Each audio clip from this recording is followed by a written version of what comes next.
Oh my God, कितनी प्यारी और कितनी खूबसूरत लड़की है, लेकिन इसकी हालत तो देखो। नर्स ने दुख और अफसोस के साथ सर हिलाकर ये बात कही थी, जबकि डॉक्टर अर्नब ने उसके चेहरे की ओर देखा और उसने भी दुख से सिर हिला दिया। कुछ देर पहले ही वो अपने केबिन में थोड़ी देर आराम करने गया था, तभी आपातकालीन केस आया था। एक नर्स भागती हुई उसके केबिन में आई थी। डॉक्टर अर्नब, एक बहुत इमरजेंसी केस है, शायद लड़की बच न सके। आप एक बार देख लें, हो सकता है उसकी ज़िंदगी उससे वापस मिल जाए। डॉक्टर अर्नब अगर गहरी नींद में भी होता तब भी मरीज के लिए दौड़ा चला आता। ये तो फिर भी वो अस्पताल में था और एक इमरजेंसी केस था। तुरंत अपना कोट पहनता हुआ वो कमरे से बाहर निकला था, जहां एक लड़की को स्ट्रेचर पर डालकर उसे इमरजेंसी वार्ड में ले जाया जा रहा था। लड़की काफ़ी जख्मी हालत में थी, सर से खून बह रहा था, जबकि शायद उसका एक हाथ भी फ्रैक्चर हो चुका था, क्योंकि वो एक ओर को उल्टा हुआ था।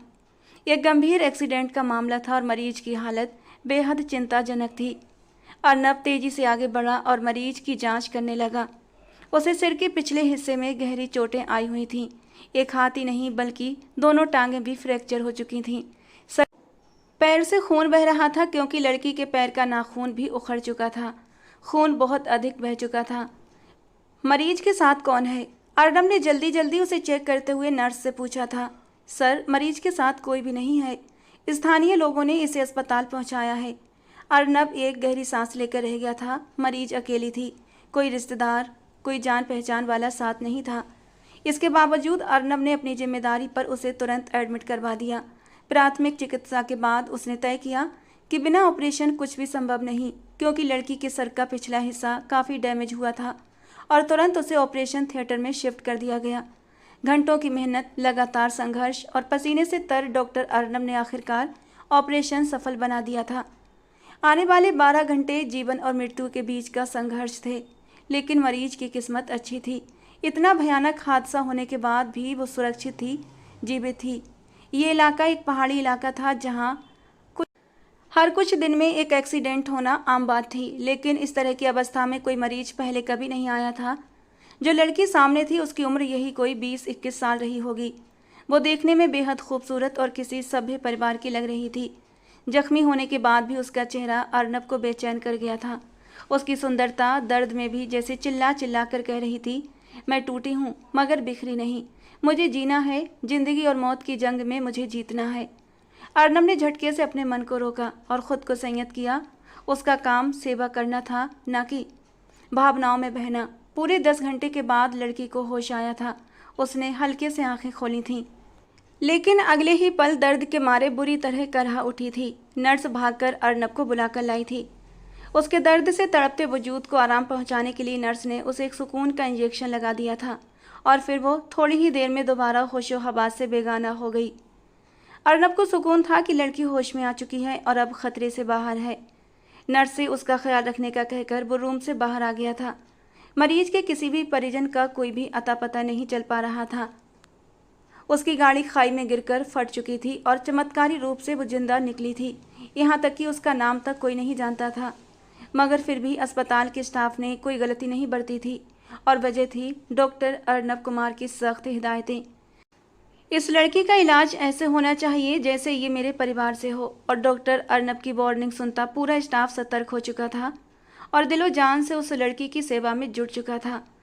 उसे होश तो आ चुका था, लेकिन आने वाले कुछ दिनों तक उसे दवाइयों के असर में ही एक अजीब सी नींद में रखा गया था। और जब उसकी तबीयत कुछ संभली तो उसने अपनी पूरी आंखें खोलकर अपने आसपास नज़र दौड़ाई थी। दर्द में उठती दर्द की लहरें अभी तक उसे बेचैन कर रही थीं, लेकिन उसने उन दर्द की लहरों को अनदेखा कर दिया था। खुद को अस्पताल में मौजूद पाकर उसे अजीब सी बेचैनी, एक अजीब सी हैरानगी होने लगी थी। तो उसने चारों ओर ऐसे देखा जैसे सब कुछ उसके लिए नया हो। वो हर चीज़ को समझने की कोशिश कर रही थी। हर आवाज़, हर चेहरा उसके लिए अनजाना था। नर्सें उससे सवाल कर रही थीं, मगर वो बस खाली खाली नज़रों से उन्हें देखती। उसकी आंखों में सिर्फ एक गहराई भरी नमी थी, एक बेकरार सी खामोशी थी। आज डॉक्टर अर्नब हर मरीज का चेकअप कर रहा था।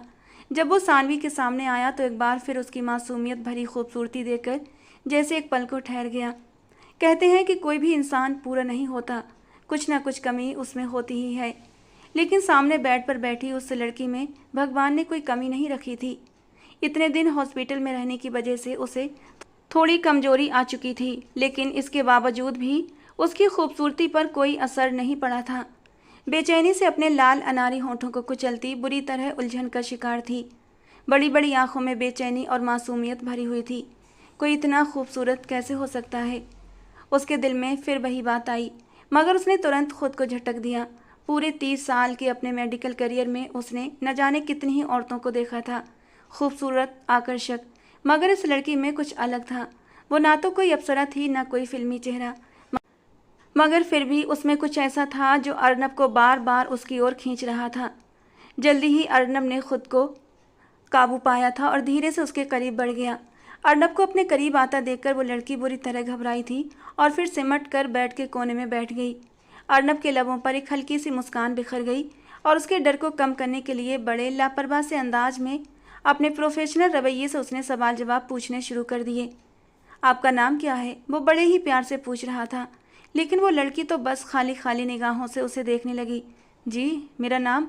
वो जैसे कुछ याद करने की कोशिश करने लगी। नाम तो नहीं मालूम, उंगलियां मरोड़ते हुए वो बड़ी ही मासूमियत से बोल रही थी। बस उसने छोटा सा जवाब दिया था, जबकि अर्नब बुरी तरह बेचैन हुआ। जो वो सोच रहा था कहीं सचमुच ऐसा तो नहीं, लेकिन उसने खुद को तसल्ली दी और आगे सवाल करने लगा। कुछ तो याद होगा ना आपको? आपके पिताजी का नाम क्या है? कहाँ से आई हो? तुम्हारा घर किस शहर में है? तुम्हें क्या पसंद है? मगर उस लड़की ने कुछ भी नहीं बताया, बस एकदम खामोश, निर्विकार चेहरा, जैसे जुबान ने बोलना ही छोड़ दिया हो। और जब लड़की ने कुछ ज़्यादा ही याद करने की कोशिश की तो उसके सर में दर्द होने लगा। वो दर्द से बुरी तरह तड़पने लगी थी। डॉक्टर अर्नब ने तुरंत नर्स को इशारा किया और नर्स ने आगे बढ़कर उसे नींद का इंजेक्शन लगा दिया। कुछ ही पल के बाद वो गहरी नींद सो चुकी थी, जबकि अर्नब के दिल में चिंता घर करने लगी थी। उसने तुरंत उसे कुछ ज़रूरी टेस्ट के लिए भेजा। ब्लड सैंपल लिए गए और फिर से उसकी स्कैनिंग के लिए सर्जरी रूम में ले जाया गया। जैसे ही रिपोर्ट सामने आई, एक सन्नाटा सा छा गया, क्योंकि अब सच्चाई खुल चुकी थी। लड़की के दिमाग का एक हिस्सा जो बुरी तरह डैमेज हुआ था, शायद वो अभी तक पूरी तरह काम नहीं कर रहा था और उसे कुछ भी याद नहीं आ रहा था। उसकी याददाश्त जा चुकी थी। लड़की अपनी याददाश्त पूरी तरह खो चुकी थी। उसे अपने अतीत का एक लम्हा तक याद न था। इस खबर ने अर्नब के पैरों तले से ज़मीन खींच ली। वो ऐसे केस पहले भी हैंडल कर चुका था, बड़े बड़े एक्सीडेंट्स, जानलेवा ऑपरेशंस, मगर ये मामला कुछ और ही था। लड़की की वो अनजानी नज़रों ने जैसे अर्नब के दिल को भी झंझोड़ दिया था। उसने उसे वापस रूम में शिफ्ट करवाया और फिर एक बार फिर से वही सवालात याद करने की कोशिश करो, कुछ तो याद आएगा, तुम्हारा नाम, तुम्हारा घर, तुम्हारा परिवार। लेकिन तभी लड़की की कांपती आवाज़ उभरी, मेरा नाम सानवी है, लेकिन मुझे कुछ और याद क्यों नहीं आ रहा। मैं कौन हूँ? मुझे हुआ क्या है? लड़की की पहली बात सुनकर जो अर्नब के चेहरे पर चमक उभरी थी, लेकिन अगले ही पल अर्नब का चेहरा पल भर को ढल गया। उसकी आंखों में एक दर्द सा उतर आया। वो लड़की जो सिर्फ अपना नाम जानती थी, उसके अस्तित्व की बाकी हर चीज़ धुंधला चुकी थी। उसकी गाड़ी खाई में गिर चुकी थी और बम की तरह फटी थी और कोई उसे ढूंढने तक नहीं आया था। मानो ये दुनिया उसके लिए एक वीरान जंगल बन चुकी हो जिसमें उसका कोई नहीं था। अर्नब को उसके लिए दिल से बेहद करुणा महसूस हुई, मगर वो जानता था भावनाओं में बहना एक डॉक्टर को शोभा नहीं देता। उसने खुद को कड़ा किया, खुद को उसका हमदर्द मानने की बजाय एक प्रोफेशनल के रूप में उस पर ध्यान देना शुरू कर दिया, क्योंकि अगर वो उसकी तकलीफ में ही डूबा रहता तो उसका इलाज नहीं कर पाता। दिन तेजी से बीतने लगे और सानवी की सेहत भी धीरे धीरे बेहतर होती चली गई, मगर उसकी याददाश्त अब भी खोई हुई थी। अर्नब ने उसकी सारी रिपोर्ट्स खुद पढ़ी थीं और देश के नामी डॉक्टरों से उसका केस डिस्कस किया था। हर किसी की यही राय थी, वक्त के साथ सब ठीक हो सकता है। यदि उसका अतीत किसी घटना के रूप में उसके सामने लाया जाए तो शायद कुछ यादें लौट सकती हैं, मगर ज़बरदस्ती कुछ भी याद दिलाने की कोशिश उसके मन और शरीर दोनों के लिए ख़तरनाक हो सकती है। इसीलिए अर्नब ने अपने भीतर चल रही हलचल को शांत कर दिया। एक ईमानदार और अच्छे डॉक्टर की तरह उस बेसहारा लड़की की सेवा करता रहा, हर दिन हर रात, बिना किसी उम्मीद के, क्योंकि वो जान चुका था ये रिश्ता किसी जन्मों का कर्ज हो सकता है जिसका जवाब वक्त ही देगा। सानवी के इलाज का सारा खर्च अर्नब ने खुद उठाया था, लेकिन अब सानवी बिल्कुल ठीक हो चुकी थी। उसके जख्म भर चुके थे और अब उसे अस्पताल से डिस्चार्ज करना था और अब वो उसके रहने की व्यवस्था को लेकर बेहद चिंतित था। कुछ ही दिनों में उसे अस्पताल से डिस्चार्ज कर दिया जाता। वो एक शाम उसके सामने बैठा और बेहद नरम लहजे में पूछा, सानवी, क्या तुम्हें अपने घर का कुछ भी पता याद है? कोई पता, कोई नाम, कुछ भी? सानवी ने हमेशा की तरह सूनी निगाहों से उसकी ओर देखा था। अब वो थोड़ा थोड़ा बोलने लगी थी, मगर सिर्फ अर्नब के सामने। उसके चेहरे पर अर्नब को देखकर एक हल्की सी मुस्कान आ जाती थी, जैसे वो उसे पहचानती हो। लेकिन जब बाकी लोगों को देखती तो सहम सी जाती, जैसे किसी अनदेखे डर से कांपती हो। अर्नब ने उस दिन एक बड़ा फैसला लिया। उसने ठान लिया कि वो सानवी को अपने अपार्टमेंट में रखेगा। वो खुद अकेला ही रहता था, मगर अब उसने एक भरोसेमंद नर्स का इंतजाम भी कर लिया था।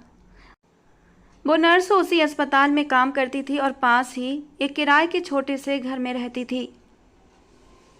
अब सानवी, नर्स और अर्नब एक ही घर में रहने लगे। अर्नब की ज़्यादातर ड्यूटीज़ रात में होती थीं, तो वो दिन में घर आकर सो जाता था, जबकि नर्स की ड्यूटी दिन में होती थी। इस तरह तीनों का समय बटा हुआ था। सानवी ने अर्नब का बहुत ख्याल रखना शुरू कर दिया था। उसके कपड़े धोती, खाना बनाती और उसके आने पर उसे गर्म खाना परोसती। अर्नब के घर में जैसे जीवन की लौ फिर से जल उठी थी। एक औरत का होना इस वीरान मकान को घर बना रहा था। अर्नब बचपन से ही अकेला था, हॉस्टल में पला बड़ा था। माँ बाप की मौत तो बहुत पहले हो चुकी थी। एक रिश्ते की मौसी ने उसे पाला था। खर्च की कोई कमी नहीं थी, क्योंकि उसके माता पिता ने उसके लिए बहुत बड़ी संपत्ति छोड़ी थी। उसकी मौसी ने कभी भी उसका एक पैसा भी इस्तेमाल नहीं किया था। जैसे ही अर्नब बड़ा हुआ और उसने डॉक्टर बनने का फैसला किया, मौसी ने पूरी ईमानदारी से उसके सारे दस्तावेज उसे सौंप दिए थे। अर्नब दिल से बेहद सच्चा और साफ था। उसने अपनी ज़्यादातर संपत्ति दान कर दी। बस 2-3 मकान और एक अपार्टमेंट अपने पास बचा लिया था, जिनका किराया हर महीने उसके खाते में आता रहता था। अपनी तनख्वाह का भी अधिकांश हिस्सा वो ज़रूरतमंदों में बांट देता था। उसे शादी ब्याह, घर बसाने का कभी कोई शौक़ नहीं रहा था। कभी किसी औरत की तरफ वो ऐसे नहीं खींचा था। मगर न जाने क्यों सानवी में एक ऐसी खामोश सी कशिश थी जो बार बार उसे उसकी तरफ खींच रही थी। सानवी शुरू शुरू में अर्नब के साथ रहने में हिचकिचा रही थी। किसी गैर मर्द के साथ अकेले घर में रहना सानवी का दिल बुरी तरह घबरा गया था।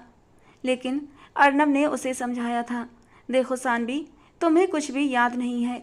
तुम्हारा घर, तुम्हारा परिवार कहाँ है, ये कुछ भी नहीं पता। तुम कहाँ रहोगी, क्या करोगी? ये दुनिया जितने ही अच्छे लोगों से भरी है, उतने ज़्यादा बुरे लोग भी इसमें बसते हैं। तुम मुझ पर भरोसा कर सकती हो, मैं तुम्हारे भरोसे को टूटने नहीं दूंगा। अर्नब की आंखों में सच्चाई की चमक देखकर वो इनकार नहीं कर पाई थी और वो अर्नब के साथ रहने के लिए राजी हो गई। धीरे धीरे उसने जाना कि अर्नब वाकई एक बहुत अच्छा इंसान है। वो उसका बहुत ख्याल रखता था, लेकिन एक हद में रहकर। और फिर धीरे धीरे सानवी को अर्नब की आदत होने लगी थी। उस दिन जब अर्नब गहरी नींद से उठा तो उसका शरीर थकान की वजह से बुरी तरह टूटा हुआ था। पिछले 3 दिनों से वो अस्पताल में ही डटा हुआ था, क्योंकि मेन रोड पर एक बहुत भयंकर एक्सीडेंट में दर्जनों लोग घायल हो गए थे और उनकी देखभाल की जिम्मेदारी अर्नब पर थी। ड्यूटी ख़त्म होने के बावजूद वो रुका रहता था, हर मरीज को देखता और उन्हें खुद से जुड़ा हुआ महसूस करता। अब जाकर उन्हें कुछ राहत मिली थी और अर्नब आधी रात को घर लौटा था। घर आकर सीधे अपने कमरे में घुसा और गहरी नींद में सो गया। जब सानवी सोकर उठी तो उसे पता चला कि आज अर्नब घर पर ही है। उसके लिए उसने खुद से उसकी पसंदीदा डिश बनाने की ठानी, कस्टर्ड। उसे याद था कि अर्नब को कस्टर्ड बेहद पसंद है। वो खुशी खुशी किचन में खड़ी कस्टर्ड बना रही थी और गार्निश के लिए ड्राई फ्रूट्स काट रही थी। अर्नब ने जैसे ही उसे किचन में देखा, उसकी आंखों में एक अलग सी चमक आ गई थी। इस वीरान से घर में पहली बार उसे ऐसा लगा जैसे कोई उसका इंतजार करता हो। उस पल में सानवी उसे बेहद प्यारी लगी।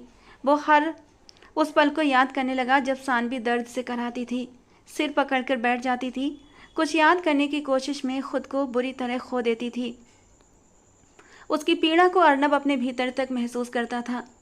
उसने कभी नहीं सोचा था कि किसी अनजान सी लड़की के लिए उसके दिल में इतनी नरमी आ सकती है। मगर सानवी, वो तो जैसे उसके दिल की धड़कनों का हिस्सा बनती जा रही थी। गुड मॉर्निंग, कैसी हो? अर्नब ने सामने आते ही मुस्कुराकर सानवी से पूछा, तो जवाब में वो भी फीकी सी मुस्कान दे बैठी। बहुत बेहतर महसूस कर रही हूँ, मगर प्लीज़ ये मत पूछिएगा कि मुझे कुछ याद आया या नहीं, क्योंकि मुझे कुछ भी याद नहीं आ रहा। उसकी मुस्कान अचानक ही गुम हो गई थी। और आंखों में गहरी उदासी भर आई थी। अपनी नम आंखें छुपाने के लिए उसने तुरंत चेहरा मोड़ा और सिंक में रखे बर्तन धोने लगी। अर्नब को अपने रोज पूछे जाने वाले इस सवाल पर इस बार बेहद गुस्सा आया था। वो जानता था कि वो अनजाने में ही सानवी का दिल दुखा देता है, लेकिन उसने कभी जानबूझकर ऐसा कुछ नहीं किया था। वो बार बार खुद को याद दिलाता था कि सानवी की याददाश्त खो चुकी है। उसके भावनात्मक हालात का फ़ायदा उठाना पाप होगा, और अगर एक दिन उसे सब कुछ याद आ गया तो, अगर वो कोई और निकली तो, अगर उसका कोई और सच था जिसे जानकर सब कुछ बदल जाए तो। अर्नब ने गहरी सांस ली और फिर एक झटके से अपने सर को हिलाकर ये सारे ख्याल दूर फेंक दिए। उसने ठान लिया था कि आज के बाद वो कभी सानवी से उसके अतीत के बारे में कुछ नहीं पूछेगा। अगर उसे कुछ याद आना होगा तो वो खुद ही बताएगी, वरना नहीं। वो उठा, धीरे से उसके पास आया और उसका चेहरा अपनी तरफ घुमाया। उसके गाल पर ढलकते आंसू को नरमी से पोंछते हुए बोला, आई एम सॉरी सानवी। अगर मेरी बात से तुम्हें तकलीफ हुई तो मैं वादा करता हूँ आज के बाद तुमसे ऐसा कोई भी सवाल नहीं करूँगा जो तुम्हें दुख दे। अर्नब का लहजा सच्चे पश्चाताप से भीगा हुआ था, लेकिन सानवी उस वक्त उसे सुन ही कहाँ पा रही थी। उसका दिल तो जोर जोर से धड़क रहा था। अर्नब उसके बेहद करीब खड़ा था, इतना करीब कि उनके बीच अब कोई फासला नहीं था। उसकी गर्म सांसें सानवी के चेहरे से टकरा रही थीं, और जब अर्नब ने अपने हाथ से उसके गालों से आंसू पोंछे तो उसकी उंगलियों के नरम स्पर्श से सानवी का पूरा वजूद जैसे कांप उठा। अर्नब ने उसकी यह हालत देखी तो धीमे से मुस्कुरा दिया। उसकी लंबी पलकों का कंपन, उसके होठों की हल्की सी थरथराहट, उसके गालों की उभरती हल्की लाली उसे बेहद खूबसूरत बना रही थी। ये पल बहुत हसीन थे। उसने अपनी उंगलियों की तरफ देखा जो अभी कुछ देर पहले उसके आंसू समेट रही थीं, उसके गालों की नरमी को महसूस कर रही थीं। उसका मन कर रहा था कि बस कुछ पल और यहीं ठहर जाए, उसकी मौजूदगी को महसूस करे, उसके एहसास में खो जाए। सानवी के चेहरे से होते हुए अर्नब की नज़र अब सानवी की गर्दन पर ठहर गई थी। सानवी ने आज गले में एक बेहद नाजुक सी सिल्वर चेन पहन रखी थी जो उसकी गोरी गर्दन पर बेमिसाल लग रही थी, लेकिन बाल उस चैन में उलझे हुए थे। अर्नब ने बिना कुछ कहे उसका चेहरा एक तरफ किया और बेहद नरमी से चैन से बाल निकालने लगा। उसकी उंगलियों का कोमल स्पर्श महसूस करते ही सानवी के रोंगटे खड़े हुए थे।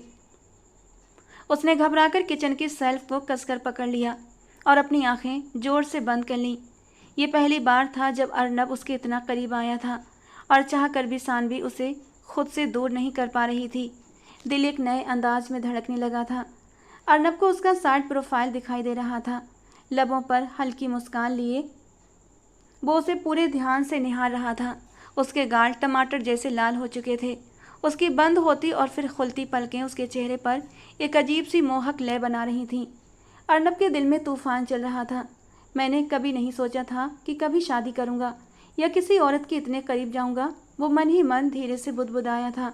मगर ये पल, इसने सब कुछ बदल दिया था। उसका मन कर रहा था कि अभी इसी वक्त सानवी को अपने दिल की बात कह दे, उसे बता दे कि वो उसके लिए क्या महसूस करता है। मगर नहीं, वो ऐसा नहीं कर सकता था। वो सानवी की इस हालत का फ़ायदा कभी नहीं उठाना चाहता था। उसने पूरी घटना की जांच भी करवाई थी, मगर ऐसा कोई सुराग नहीं मिला जिससे कि सानवी की पहचान का पता चल सके।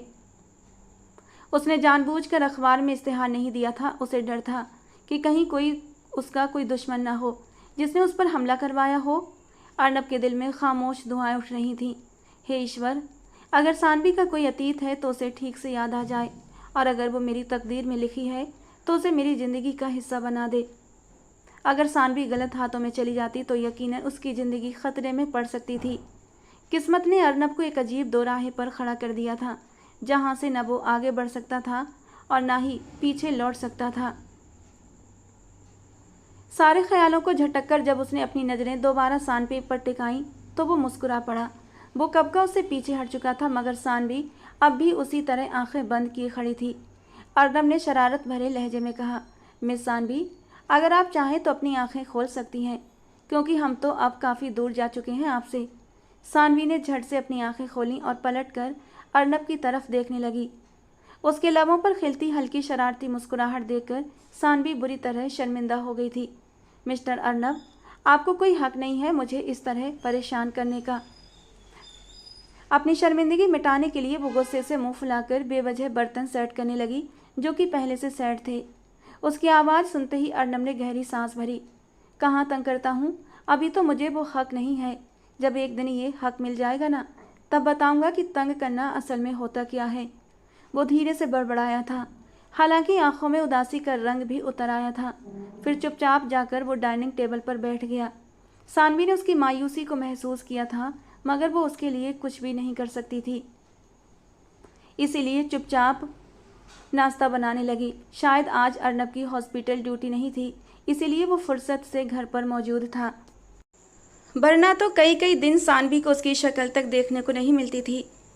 मगर वो हर रोज़ उसका इंतज़ार करती थी, और वो ऐसा क्यों करती थी उसे खुद भी नहीं पता था। बस जाने अनजाने उसे अर्नब का इंतज़ार रहने लगा था। अर्नब के लिए खाना बनाना, उसका ख्याल रखना, उसे देखने की तड़प, ये सब सानवी के दिल में भी उसके लिए कोमल एहसास जगा रहे थे। अर्नब ने नाश्ता किया और फिर अपने कमरे की ओर बढ़ गया। जाते जाते उसने सानवी को बता दिया था कि वो आज शाम तक सोएगा। सानवी ने चुपचाप सिर हिला दिया, लेकिन कमरे में जाने से पहले अर्नब ने बड़े ही प्यार से सानवी के गाल पर थपकी दी थी और एक हल्की सी स्माइल भी। वो तो चला गया था, मगर सानवी वहीं जमकर खड़ी रह गई। उसे अपना हाथ गाल पर रख लिया, जैसे उस पल को संजो लेना चाहती हो। उसे अर्नब का स्पर्श अच्छा लगा था, उसका ख्याल रखना, उसकी फिक्र करना। उसके दिल में भी धीरे धीरे अर्नब के लिए सॉफ्ट कॉर्नर बन चुका था। वो झटका देकर खुद को कामों में व्यस्त करने लगी। आज बहुत से काम पड़े थे, कपड़े धोने थे, अर्नब की पसंद का खाना बनाना था, किचन की सफाई और साथ ही लॉन की देखभाल करनी थी। उसने कमर पर दुपट्टा कसकर बांधा और जुट गई। सब्जियां काटी, किचन साफ किया, रायता बनाया, सलाद तैयार किया और फिर छत की ओर चली गई, जहां अपार्टमेंट के टेरेस पर एक छोटा सा लॉन बना था। पौधे कम थे मगर प्यार से सजे हुए थे। उन्हें ठीक करने के बाद उसने मशीन लगा ली और कपड़े धोने लगी। अभी वो कपड़े धोकर जैसे ही फुर्सत में हुई थी, अर्नब आ गया। भीगे कपड़े सानवी के वजूद से चिपके हुए थे। उसका पूरा वजूद पानी से भीगकर और भी निखर गया था। अर्नब की नज़रें ठहर गई थीं। उसके गीले बाल चेहरे और गर्दन से चिपके हुए थे। गोरी गर्दन पर बिखरे चिपके बाल उसे जैसे दीवाना बना रहे थे। वो धीरे धीरे सानवी के पास आकर खड़ा हुआ। सानवी को शायद अंदाजा था कि अब अगला पल क्या आएगा। उसने सांस रोक ली, आंखें बंद कर लीं। अर्नब उसकी हालत देखकर और भी बेबस हुआ था। वो उसके इतने करीब आ खड़ा हुआ कि अब बीच में कोई भी फासला नहीं था। सानवी की सांसों की रफ्तार बढ़ चुकी थी और अर्नब के दिल में सानवी की नज़दीकी की चाह और भी ज़्यादा तेज़ी से उमड़ने लगी। वो सामने आकर सानवी के बेहद करीब हुआ और उसके गीले बालों को गर्दन से हटाते हुए अपनी उंगली उसके माथे पर रख दी। फिर उसे कनपटी से घुमाता हुआ उसकी ठोड़ी तक ले आया। सानवी की सांसें तेज हो गई थीं, उसकी धड़कनें जैसे बेकाबू हो उठीं। अर्नब को अपनी नज़दीकी की तलब में तड़पता देख सानवी का सारा वजूद थरथरा उठा था। अर्नब की हिम्मत और बढ़ गई थी। उसने धीरे से अपनी बाहें उसकी कमर में डाली और उसे पूरी तरह खुद में समेट लिया। मैं तुम्हें तुम्हारा अतीत इसलिए याद नहीं दिलाता कि तुम्हें दर्द हो या फिर तुम्हें कहीं वापस भेज दूं। मैं तुम्हें तुम्हारा अतीत इसलिए याद दिलाता हूँ ताकि तुम्हें सच्चाई के साथ अपनी ज़िंदगी में शामिल कर सकूँ, ताकि तुम्हारे नाम के साथ अपना नाम जोड़ सकूँ, ताकि तुम्हें हमेशा के लिए अपने वजूद का हिस्सा बना सकूँ। उसकी आवाज़ में एक ऐसी बेचैनी थी जो सीधा दिल को चीरती थी। पता नहीं क्यों जब भी तुम्हें देखता हूँ मेरे होश, मेरी अक्ल सब कुछ साथ छोड़ देते हैं। मुझे तुम्हें चाहने की कोई वजह नहीं चाहिए, क्योंकि अब तुम ही मेरी वजह बन चुकी हो। तुम्हारे बिना मेरी हर सांस अधूरी लगती है, और अगर तुम सामने न हो तो शायद अगली सांस भी ना आ सके। सानवी उसकी बाहों में आंखें बंद किए खड़ी रही। वो हर शब्द को ऐसे सुन रही थी जैसे उसकी आत्मा को कोई छू रहा हो। वक्त जैसे थम गया हो। अर्नब ने उसकी कमर को कसकर अपनी तरफ खींचा और उसके बालों पर एक गहरा सच्चा चुंबन दिया। सानवी ने अपनी बाहें अब भी नहीं फैलाई थीं, मगर उसने अपना सिर अर्नब के सीने पर टिकाया और गहरी सांस लेकर अपनी आंखें बंद कर लीं, जैसे उसने खुद को पूरी तरह अर्नब को सौंप दिया हो। अर्नब ने उसे यूं अपनी बाहों में लिए रखा, मगर उसकी सीमाएं अब भी उसे याद थीं। वो जानता था कि वो अभी भी सानवी के लिए एक अजनबी है, मगर फिर भी अपने दिल को रोक नहीं सका। उसने सानवी को थोड़ी देर के बाद खुद से अलग कर दिया, उसके चेहरे को अपने हाथों में भर लिया और उसका गाल अपने होठों से छू लिया। फिर उसकी नाक के साथ अपनी नाक जोड़ते हुए मुस्कुराया। बहुत भूख लगी है, खाना दे दो, इससे पहले कि मैं तुम्हें ही खा जाऊं। सानवी, जो अब तक उसके जादू में पूरी तरह खो चुकी थी, चौंक कर जल्दी से आंखें खोली, मगर अर्नब से अचानक दूर जाना उसे बिल्कुल भी अच्छा नहीं लगा था। वो तो चाहती थी कि कुछ और पल वो यूं ही उसके करीब रहे, उसकी धड़कनों को सुनती रहे जो अब सिर्फ उसका नाम ले रही थी। अर्नब की इतनी शिद्दत, इतना अपनापन सानवी को खुद पर गर्व करने पर मजबूर कर रहा था। उसे नहीं पता उसका अतीत क्या है, लेकिन अब उसका मन कर रहा था कि उसे उसका अतीत कभी याद ना आए और वो हमेशा अर्नब के साथ अपनी आगे की ज़िंदगी यूं ही खुशी खुशी रहे, क्योंकि उसे डर था कहीं अतीत का कोई पन्ना ऐसा ना निकल आए जिसके खुलते ही अर्नब के साथ जुड़ी उसकी खुशियों में आग लग जाए। बस इसीलिए उसे डर लगता था अपनी याददाश्त वापस आने से। वो उसे बनावटी गुस्से से घूरती रही, फिर बिना कुछ कहे किचन की ओर बढ़ गई। कस्टर्ड अब तक ठंडा हो चुका था। उसने उसे अर्नब के सामने रखा और फिर खुद खाने की तैयारी करने लगी। अर्नब चुपचाप कस्टर्ड का बाउल उठाकर उसके पास किचन काउंटर तक आ गया। बाउल सामने रखा, एक चम्मच भरकर सानवी के मुंह के पास कर दिया। सानवी ने बिना कुछ कहे अपना मुंह खोल दिया और अर्नब ने वो चम्मच उसके मुंह में रख दिया और फिर उसी चम्मच से खुद भी खाने लगा।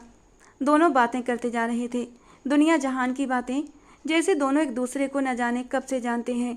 बातों के दौरान वो एक चम्मच खुद खाता और एक चम्मच सानवी के मुंह में रख देता। ये एक परफेक्ट कपल था, लेकिन कौन जानता था ये खुशियाँ बस कुछ ही वक्त की थीं। एक तूफान आने वाला था जो सब कुछ साथ बहा कर ले जाता। वो दोनों पूरी तरह एक दूसरे में खो चुके थे, मगर हालात ने उन्हें मजबूर कर रखा था।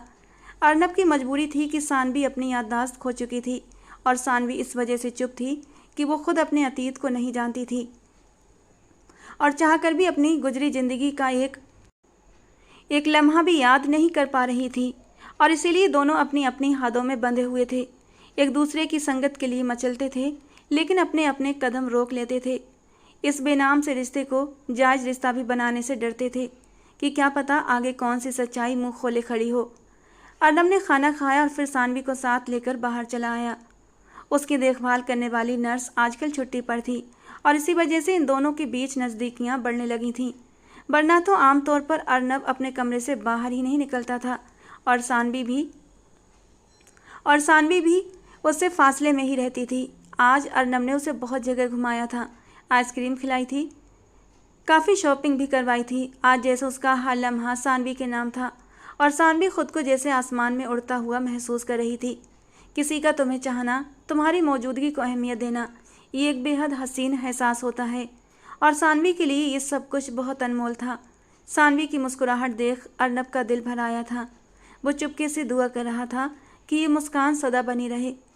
पता नहीं सानवी की याददाश्त वापस आना अच्छा होगा या बुरा, मगर अर्नब अब और इंतज़ार नहीं कर सकता था। उसने तय कर लिया था कि अब किसी अच्छे से साइकोलॉजिस्ट से सानवी का इलाज करवाएगा, जो बता सके कि उसकी याददाश्त के वापस आने के कितने चांस हैं और कौन कौन सी कोशिशें हैं जो उसे याद दिला सकती हैं। वापस आने के बाद उसने शॉपिंग बैग रख दी और सानवी उसके लिए कॉफ़ी बनाने लगी, क्योंकि अर्नब को सोने से पहले कॉफ़ी पीना बहुत पसंद था। उसने कभी कुछ कहा नहीं था, मगर सानवी ने चुपचाप उसकी हर आदत को नोट किया था और अब वो हर जिम्मेदारी खुद से निभाने लगी थी अपनी खुशी से। वो वक्त से पहले उसका हर काम कर देती, अर्नब को कुछ कहने की ज़रूरत ही नहीं पड़ती थी।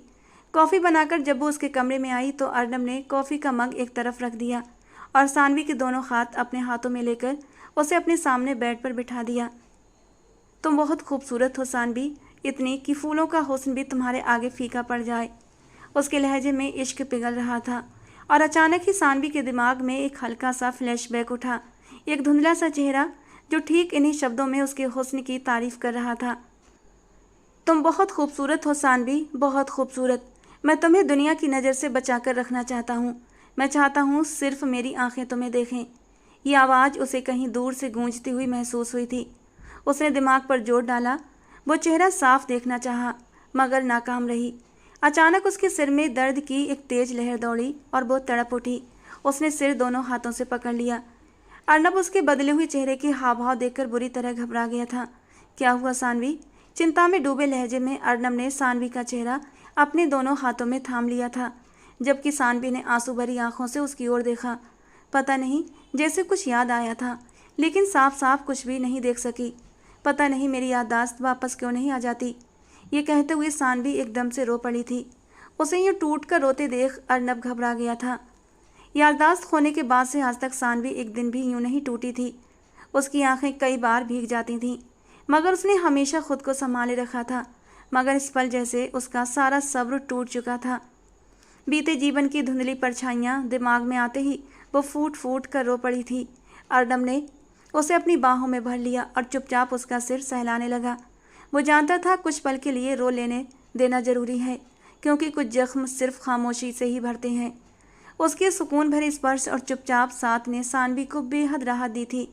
उसने अपने आंसू पोंछते हुए कृतज्ञता से अर्नब की ओर देखा।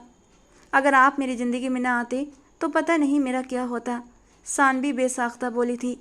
और मैं तुम्हारी ज़िंदगी में क्यों नहीं आता? अर्नब ने उसकी बात का जवाब देने की बजाय उससे सवाल कर दिया था, और सानवी इस सवाल का कोई जवाब नहीं दे पाई थी। बस चुप रह गई और फिर हल्के से मुस्कुरा दी। सानवी को यूँ मुस्कुराते देख अर्नब का दिल शांत हो गया।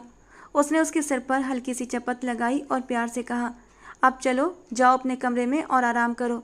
और सुनो, अब अगर ज़बरदस्ती फिर से पास्ट के बारे में सोचने की कोशिश की तो मुझसे बुरा कोई नहीं होगा। मैंने डॉक्टर से बात कर ली है, हम कल ही उनके पास जाएंगे, देखते हैं वो क्या कहते हैं। अर्नब के दिलासे ने उसे काफ़ी हिम्मत दी थी। वो सिर हिलाते हुए उठी और अपने कमरे की ओर बढ़ गई। उस रात सानवी को बहुत सुकून भरी नींद आई थी। आंखें बंद करते ही अर्नब का चेहरा उसकी आंखों के सामने आ जाता था। अगली सुबह अर्नब सानवी को एक जाने माने मानसिक रोग विशेषज्ञ के पास ले गया था। डॉक्टर ने सानवी के कई सेशन किए थे और उन सेशनों के दौरान सानवी को अपने अतीत की कुछ धुंधली तस्वीरें भी दिखने लगी थीं। कुछ शब्द, कुछ दृश्य उसके दिमाग में गूंजने लगे थे। डॉक्टर की कोशिशों से आज उसने अपने अतीत का एक अच्छा खासा हिस्सा महसूस कर लिया था। हालांकि वो यादें अब भी साफ नहीं थीं, मगर अर्नब को उम्मीद हो गई थी कि सानवी जल्दी ही बिल्कुल ठीक हो जाएगी। डॉक्टर ने उसके लिए कुछ दवाइयाँ और मानसिक अभ्यास बताए थे। 6 से 7 महीने में ही सानवी की बहुत सी यादें धीरे धीरे लौटने लगी थीं। आज अर्नब उसके लिए फूल लेकर आया था। उसकी तरक्की जो हो गई थी, अब वो सीनियर डॉक्टर्स का प्रमुख बन चुका था। वो ये खुशखबरी सबसे पहले सानवी के साथ बांटना चाहता था। उसे ओहदे, पैसे या पावर की कोई लालच नहीं थी, मगर अब उसके पास एक ऐसी ताकत थी जिससे वो हॉस्पिटल का सिस्टम बदल सकता था। वो मरीजों की भलाई के लिए पूरी कोशिश करना चाहता था। जैसे ही वो घर में दाखिल हुआ, उसने सानवी को आवाज़ दी। सानवी अपने कमरे में ही थी। उसकी आवाज़ पर तुरंत बाहर निकल कर आई थी और अर्नब फूलों का गुलदस्ता लिए उसे मोहब्बत भरी निगाहों से देख रहा था। और तभी सानवी के दिमाग में एक पुराना सा मंजर कौधा। कोई था, इसी तरह फूल लेकर आया था उसके लिए। ये गुलाब के फूल मेरी जान के लिए, जो इन गुलाबों से भी ज़्यादा खूबसूरत है। उस चेहरे के नक्श धीरे धीरे उभरने लगे और अचानक ही उसके होठों से एक नाम निकला, आकाश। अर्नब ने जब उसके चेहरे के बदलते हाव भाव देखे तो वो समझ गया कि सानवी फिर अपने अतीत में खो गई है, मगर उसके होठों से निकला नाम उसे बेचैन कर गया था। सानवी, ये तुमने अभी किसका नाम लिया? कौन आकाश? सानवी ने अनजान निगाहों से उसकी ओर देखा था। वो यादों की गहराई में उतर चुकी थी। वो अपने दिमाग पर जोर देने लगी और फिर एक एक करके पुराने धुंधले दृश्य उसकी यादों में लौटने लगे।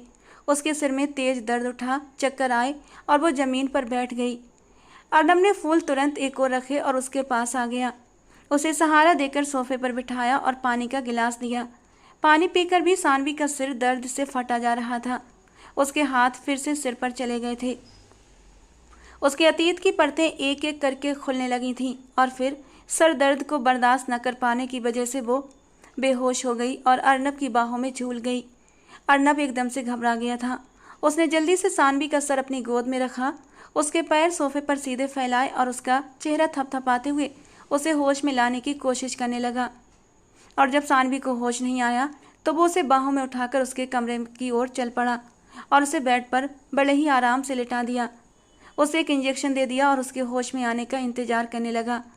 करीब आधे घंटे के बाद सानवी को होश आ गया था, लेकिन उसकी नज़रों में एक अजीब सी बेचैनी थी। सानवी, रिलैक्स यार, दिमाग पर ज़्यादा जोर मत डालो, कुछ याद आना होगा तो खुद ही आ जाएगा। और सानवी ने सर हिला दिया। फिर बहुत कम वक्त गुजरा था। अगले 1 महीने तक उसकी याददाश्त पूरी तरह लौट आई, मगर अब तक वो अर्नब से बहुत दूर जा चुकी थी। जब से उसे अतीत याद आने लगा था, वो अर्नब से अजनबी सी हो गई थी। अक्सर उसके मुंह से आकाश का नाम निकलता था और अर्नब बस खामोशी से ये सब देखता रह जाता।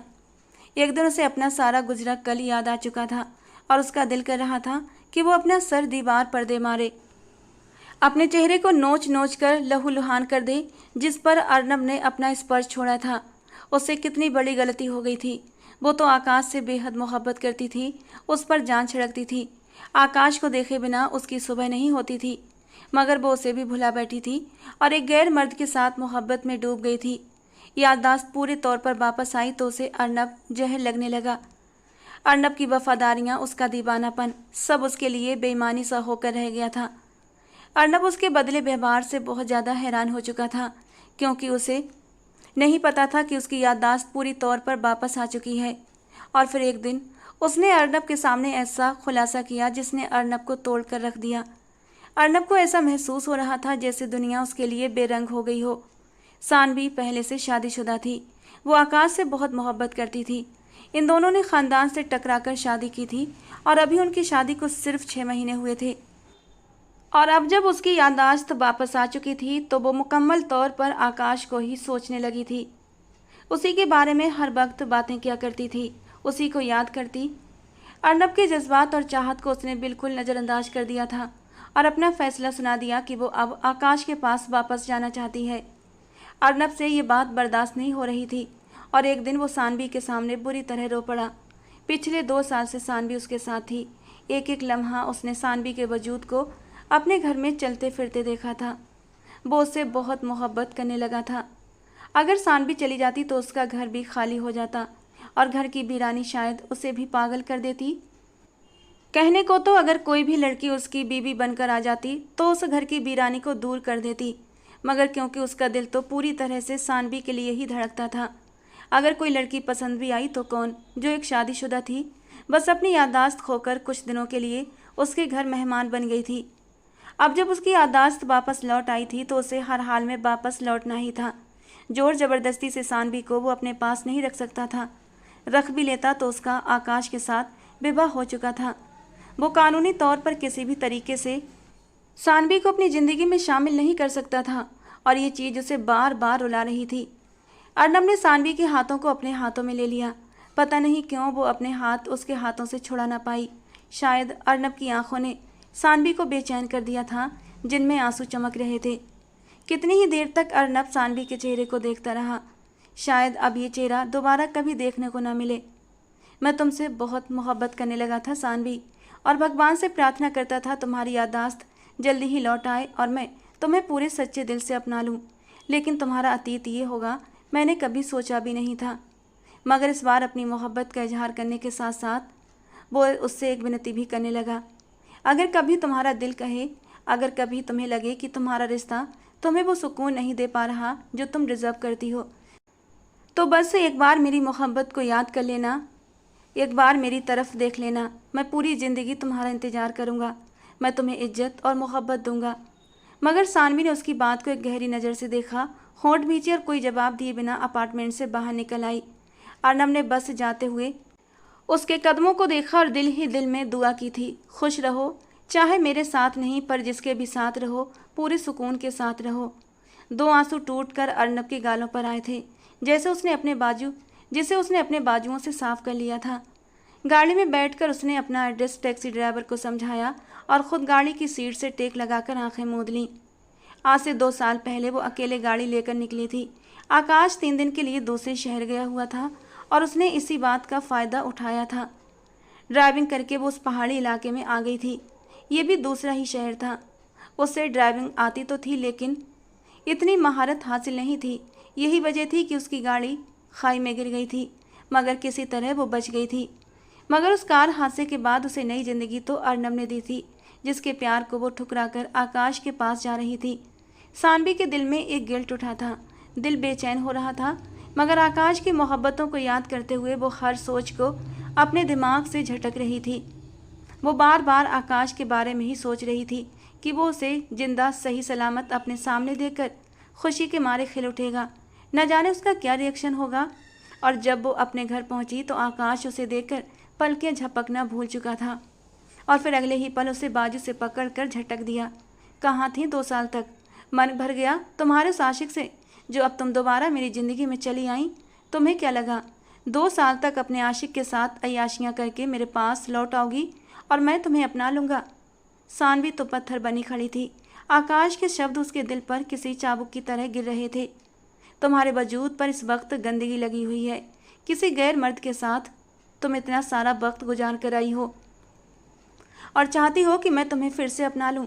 इतना बेगैरत नहीं हूं कि इस गंद की पोटली को मैं अपने सर का ताज बना लूं। तुम एक बदचलन औरत हो और मेरे घर में, मेरे दिल में अब तुम्हारी कोई जगह नहीं। मेरे सामने क्यों खड़ी हो? दफ़ा हो जाओ यहाँ से। ये शब्द नहीं थे, कोई जोरदार तमाचा था जो सीधे सानवी के चेहरे पर आकर पड़ा था। उसने हक्का बक्का रहकर अपने उस आकाश की ओर देखा जो कभी उसे अपनी जान से बढ़कर चाहता था, जिसके लिए वो अपनी सांसें तक कुर्बान कर सकती थी। आज वही इंसान इतनी आसानी से उसे बदचलन कह रहा था। ये सुनकर तो सानवी की रूह तक कांप गई थी।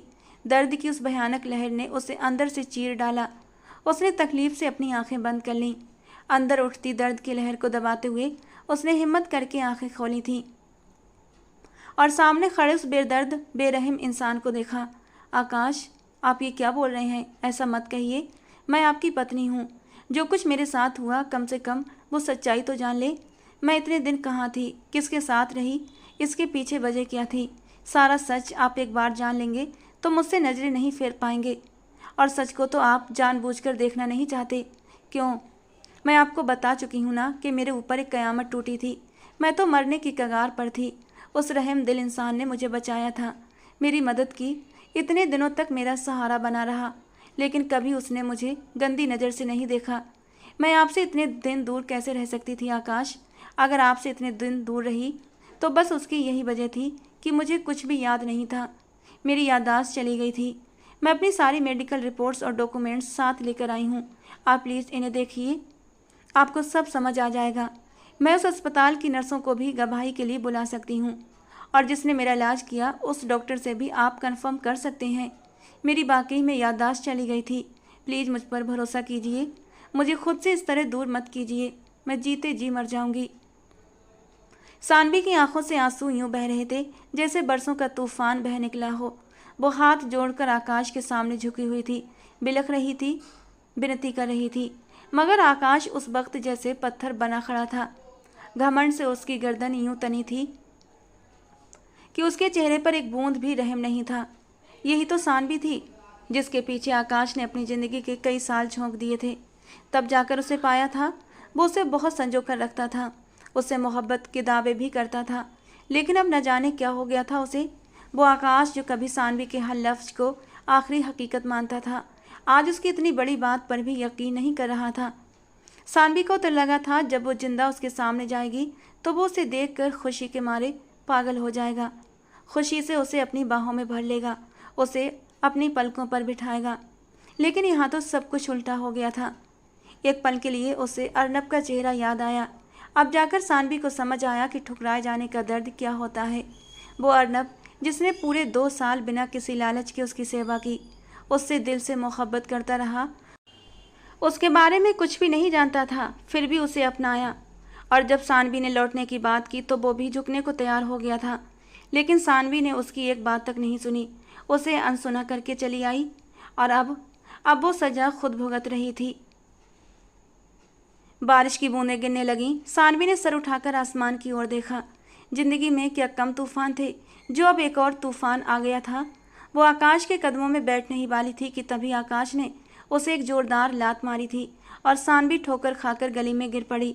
लोग खिड़कियों से उसकी बेबसी का तमाशा देख रहे थे, लेकिन वो जिसने अपनी सारी अनाज, सारा घमंड पहले ही गिरवी रख दिया था, अब अपने आंसुओं में डूबी हुई थी, इस उम्मीद में कि उसका प्यार उसे पहचान लेगा, उसे अपना लेगा। लेकिन बदले में उसे क्या मिला था? एक लात। और उसका मन, उसका जिस्म सब सुन्न हो गया। चेहरे पर पड़ी ठोकर ने उसे दिन में तारे दिखा दिए थे। वो जमीन पर औंधे मुंह गिर पड़ी थी और आकाश ने एकदम धड़ाक से दरवाज़ा बंद कर दिया। लेकिन उससे पहले एक परछाई, एक औरत की झलक उसकी आंखों में चुभ गई। उसका शक यकीन में बदला।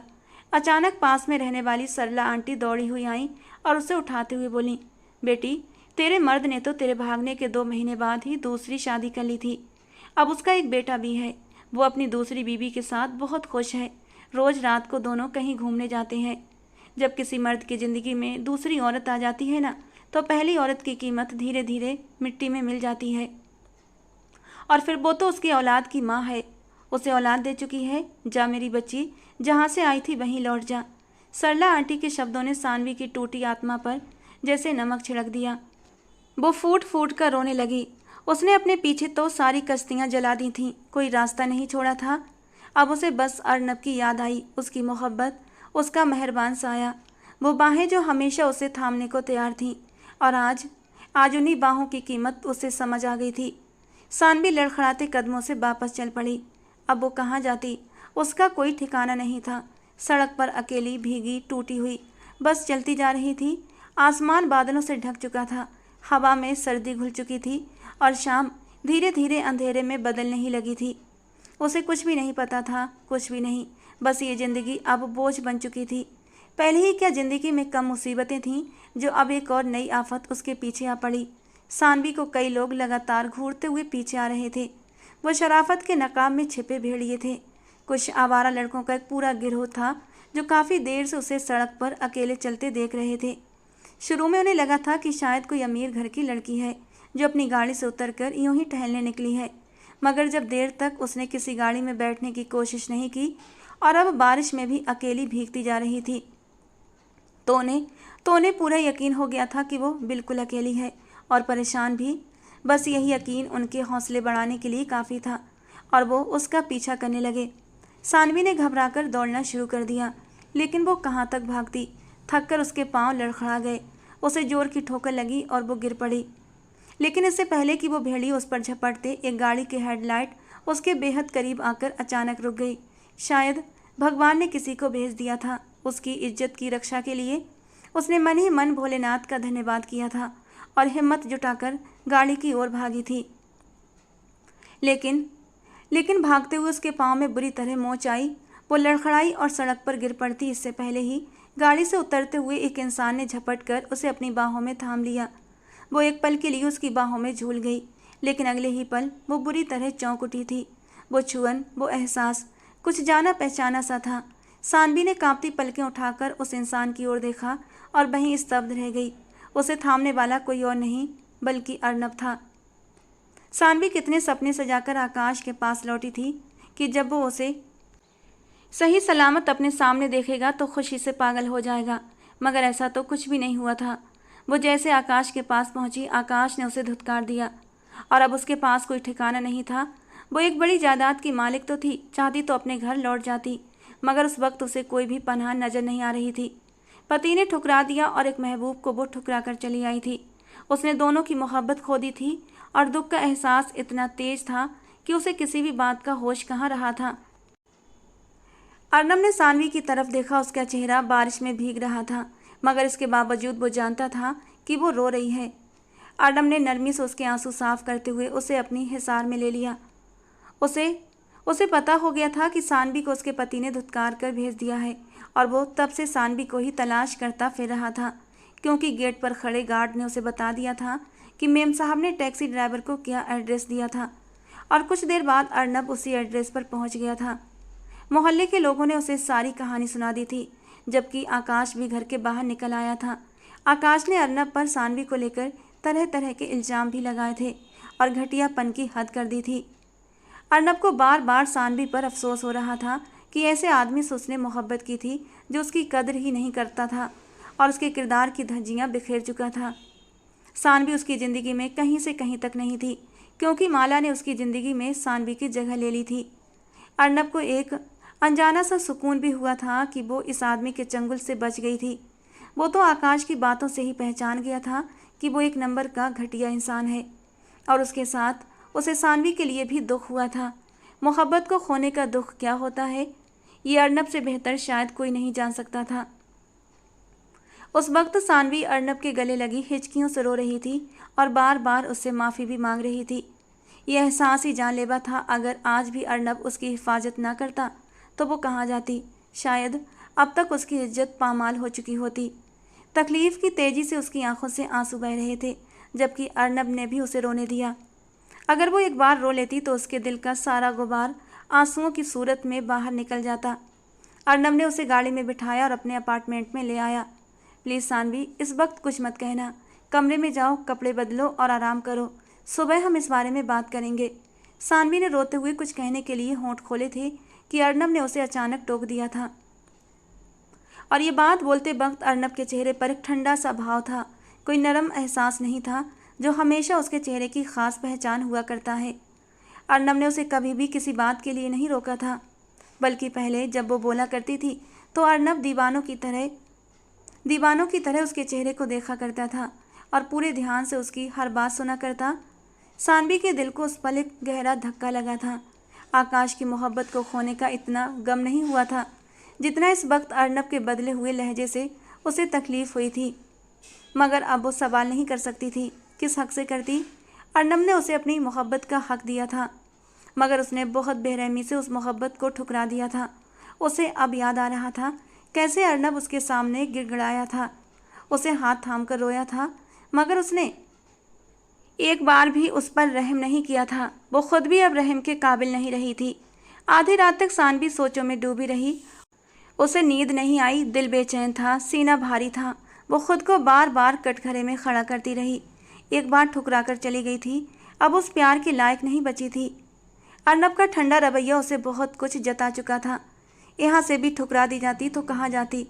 अब उसके अंदर हिम्मत नहीं बची थी और ना ही जीने की कोई वजह। वो खुद को इस दर्द भरी जिंदगी से आज़ादी देना चाहती थी। धीरे धीरे वो बिस्तर से उतरी और अपार्टमेंट से बाहर निकल गई। चलते चलते उसे एहसास हुआ कि कोई उसके पीछे है। उसने एकदम मुड़कर देखा तो वहाँ कोई नहीं था, मगर एक अजीब सा डर उसके जिस्म पर समा गया था। वो तेज तेज कदमों से एक और भागी। पीछे से कदमों की आहट फिर से सुनाई दी। अब वो बुरी तरह डर चुकी थी।